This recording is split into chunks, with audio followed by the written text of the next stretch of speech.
দুঃখে থাকলে মানুষ সহজে মরে না।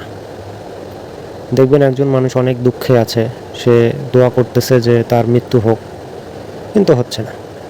সেই মানুষই যখন হঠাৎ সুখে জীবনযাপন শুরু করে, দেখবেন যে রোগ শোক হয়ে সে মৃত্যুর পথে চলে যায়। তো এটা থেকে অনুধাবন করার বিষয় হচ্ছে এটাই যে আপনি দুঃখে থাকলে খুব সহজে মরবেন না, সুখে থাকলেই বরং মানুষ তাড়াতাড়ি মারা যায়। আর দুঃখের সময় উল্টাপাল্টা দোয়া না করে ধৈর্য ধারণ করার চেষ্টা করুন।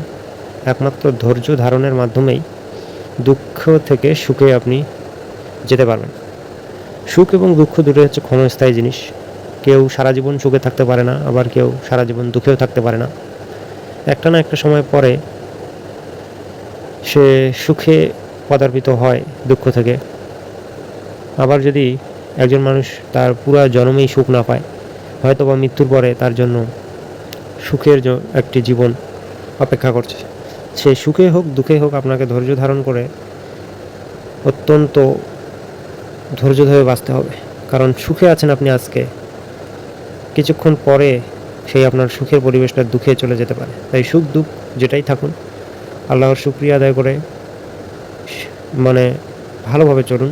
এবং উল্টাপাল্টা যে মানুষ দোয়া করে যে আল্লাহ অমুক হলো না কেন, তমুক হলো না কেন, আমার সাথেই কেন হলো।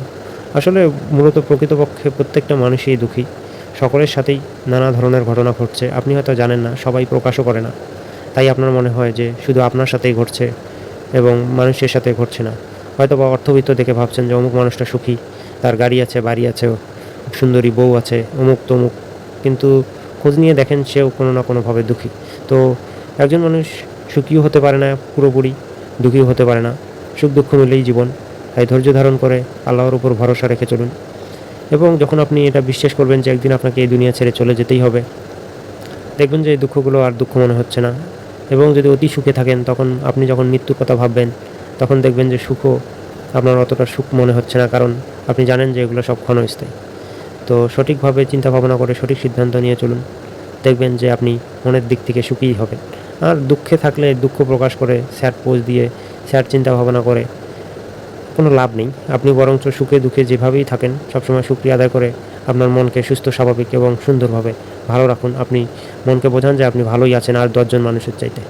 এতে করে যেটা হবে, পজিটিভ চিন্তাভাবনার মাধ্যমে আপনি পজিটিভ একটা দিকে পদার্পণ করতে পারবেন। সবসময় নেগেটিভ চিন্তাভাবনা, দুঃখে ভরা আক্রান্ত মন, যদি আমি কেউ একটা দুঃখের গানও শুনি, দেখবেন যে আপনার মনটা দুঃখের দিকে চলে যায়।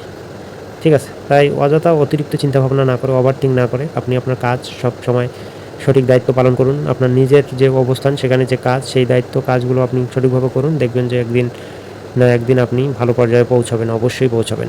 যাই হোক, আজকে এ পর্যন্তই। আল্লাহ হাফেজ।